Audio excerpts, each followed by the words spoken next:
السلام علیکم، کیسے ہیں آپ سب؟ امید کرتی ہوں ٹھیک ٹھاک ہوں گے، خیریت سے ہوں گے، اور جہاں بھی ہوں خوش ہوں۔ اللہ پاک آپ سب کو خوش رکھے، مجھے بھی آمین۔ آج میں آپ سے شرک کے بارے میں کچھ باتیں کروں گی۔ شرک کیا ہے؟ شرک ایک بہت بڑا گناہ ہے، یعنی کہ شرک یہ ہے کہ اللہ کے ساتھ کسی کو شریک ٹھہرانا۔ یعنی مطلب یہ ہے، آج میں آپ سب کو شرک سے بچنے کی ایک آسان سی چھوٹی سی دعا بتاؤں گی۔ انشاءاللہ تعالیٰ آپ اس پہ عمل کریں گے تو شرک کرنے سے محفوظ رہیں گے۔ اللہ تعالیٰ مجھے اور آپ سب کو شرک کے عظیم گناہ سے بچائے، آمین ثم آمین۔ سب سے پہلے تو ہمیں یہ جاننا چاہیے کہ شرک کیا ہے۔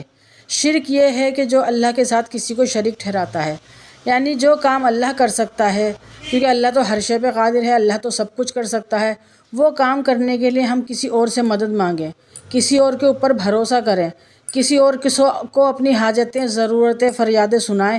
کہ جیسے مثال کے طور پہ ہم کسی مزار پہ جاتے ہیں، وہاں پہ کوئی بہت بڑے بزرگ ہیں، اس مزار کے اندر کوئی ولی ہیں اللہ تعالیٰ کے، وہ ہیں، اور ہم ان سے جا کے اپنی ضرورتیں بتائیں، ان کو پیش کریں، اپنی پریشانیاں ان کو بتائیں کہ جیسے آپ ہمارا یہ کام کر دیں، میں بہت پریشان ہوں۔ کسی کا بچہ بیمار ہے تو کہے گا نا مزار والے صاحب، جو بھی مزار والے ہیں، کہ نا میرا بچہ بیمار ہے، وہ ٹھیک ہو جائے، میں آپ کے اوپر چادر چڑھاؤں گا یا دیگیں، نذرانے کی دیگیں چڑھاؤں گا، جو بھی کچھ ہے۔ تو میرے بھائیوں، میری بہنوں، میرے بیٹوں بیٹیوں، میں آپ سب کو بتانا چاہتی ہوں کہ آپ ڈائریکٹ اللہ سے مانگیں۔ اللہ ہی ہے جو سب کی پریشانیاں دور کرتا ہے، اللہ ہی ہے جو سب کی ضرورتوں کو پورا کرتا ہے، اللہ ہی ہے جو سب کی مصیبتوں کو دور کرتا ہے۔ اچھا، آپ مجھے ایک بات بتائیں، آپ کی اگر کوئی پریشانی ہے، کوئی حاجت ہے، کوئی روزگار نہیں ہے، کسی کا گھر نہیں ہے، کسی کی اولاد نہیں ہے، جو بھی مسئلہ XYZ، جو کوئی بھی پریشانی ہے آپ کو، اور آپ کسی اور سے وہ مانگتے ہیں مدد اس کے لیے کہ وہ آپ کا مسئلہ حل کر دے، وہ آپ کی پریشانی دور کر دے، آپ کی مصیبتوں کو دور کر دے، چاہے کوئی مزار کے ہوں وہ بزرگ، یا کوئی اور ولی اللہ ہوں، یا کوئی پیر ہو، فقیر ہو، کوئی بھی ہو، اس کے پاس آپ جاتے ہیں اپنی ضرورت کو لے کے، تو اگر اللہ تعالیٰ آپ کی پریشانی دور کرنا نہ چاہے، آپ کی مصیبت دور کرنا نہ چاہے، آپ کے اوپر جو بھی کچھ پریشانی ہے، تو آپ پوری دنیا کے پیر و فقیروں کے پاس چلے جائیں، پوری دنیا کے مزار والوں کے پاس چلے جائیں، پوری دنیا کے انسان مل جائیں، پوری دنیا کے جنات مل جائیں، اور وہ سب مل کے آپ کی مدد کرنا چاہیں نا، جب بھی وہ آپ کی پریشانی کو ختم نہیں کر سکتے۔ اس بات کو اپنے دل و دماغ میں بٹھا لیں کہ پریشانی، مصیبتیں، بلائیں جو کوئی ختم کر سکتی ہے تو وہ صرف اللہ تعالیٰ کی ذات ہے۔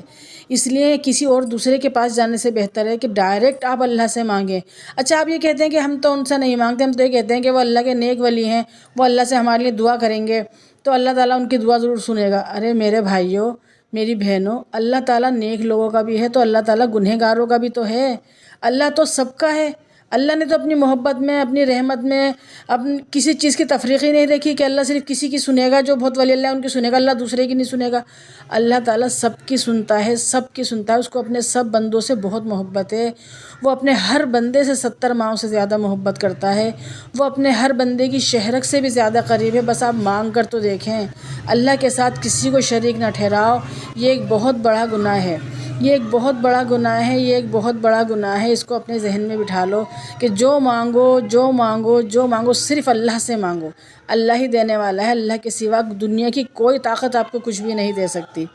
میرے نبی صلی اللہ علیہ وسلم نے فرمایا کہ میں اپنی امت کے بارے میں بتاتا ہوں کہ شرک ایسا ہے کہ کالی سیاہ اندھیری رات میں، کالے سیاہ پہاڑ کے اوپر کالا سیاہ پتھر ہے، اور اس پہ کالی سیاہ چیونٹی رینگ رہی ہے جو کسی کو نظر نہیں آتی۔ تو شرک ایسا ہی میرے امت کے دلوں میں ہوگا کہ جو کسی کو نظر نہیں آئے گا وہ شرک کریں گے۔ اس لیے ہم سب کو شرک سے بچنا چاہیے، شرک سے بچنے کی دعا مانگنی چاہیے اللہ تعالیٰ سے، اور پوری کوشش کرنی چاہیے، کیونکہ اللہ تعالیٰ نے فرمایا ہے جب تک میرا بندہ شرک سے توبہ نہیں کرے گا میں اس کو معاف نہیں کروں گا، اور شرک کرنے والے کی جگہ صرف جہنم ہے اور اس کے علاوہ کچھ نہیں ہے۔ بعض دفعہ ایسا ہوتا ہے کہ ہم سوچتے ہیں ہم شرک نہیں کرتے، لیکن کیا معلوم جانے انجانے میں ہم بھی شرک کرتے ہوں۔ یہ تو ہم کہہ ہی نہیں سکتے۔ ہمارے نبی نے ایسی حدیث بتا دی کہ وہ میری امت کے دلوں میں ایسے داخل ہوگا شرک کہ جیسے ان کو پتہ بھی نہیں چلے گا۔ تو اللہ تعالیٰ مجھے اور آپ سب کو شرک سے محفوظ رکھے، شرک سے محفوظ رکھے۔ شرک بہت بڑی خرابی ہے، بہت بڑا گناہ ہے۔ تو میں شرک کے بارے میں آپ کو ایک دعا بتاتی ہوں، اور جو کرنے سے، پڑھنے سے انشاءاللہ تعالیٰ ہم سب شرک سے محفوظ رہیں گے۔ اللہ تعالیٰ نے فرمایا ہے جو کوئی رات کو سوتے وقت، یعنی کہ جب آپ اپنے بستر پہ چلے جاؤ سونے کے لیے، تو سونے سے پہلے جو کوئی سورہ قل یا ایھا الکافرون کی پوری صورت پڑھے گا انشاءاللہ وہ شرک سے بری رہے گا، شرک سے محفوظ رہے گا، وہ شرک کا کوئی کام نہیں کرے گا انشاءاللہ۔ یہ اللہ کی طرف سے مدد ہے۔ دیکھو ایک تو گناہ اتنا بڑا ہے، وہ شرک سے محفوظ رکھے، شرک سے محفوظ رکھے۔ شرک بہت بڑی خرابی ہے، بہت بڑا گناہ ہے۔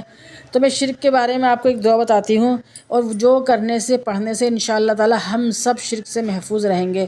اللہ تعالیٰ نے فرمایا ہے جو کوئی رات کو سوتے وقت، یعنی کہ جب آپ اپنے بستر پہ چلے جاؤ سونے کے لیے، تو سونے سے پہلے جو کوئی سورہ قل یا ایھا الکافرون کی پوری صورت پڑھے گا انشاءاللہ وہ شرک سے بری رہے گا، شرک سے محفوظ رہے گا، وہ شرک کا کوئی کام نہیں کرے گا انشاءاللہ۔ یہ اللہ کی طرف سے مدد ہے۔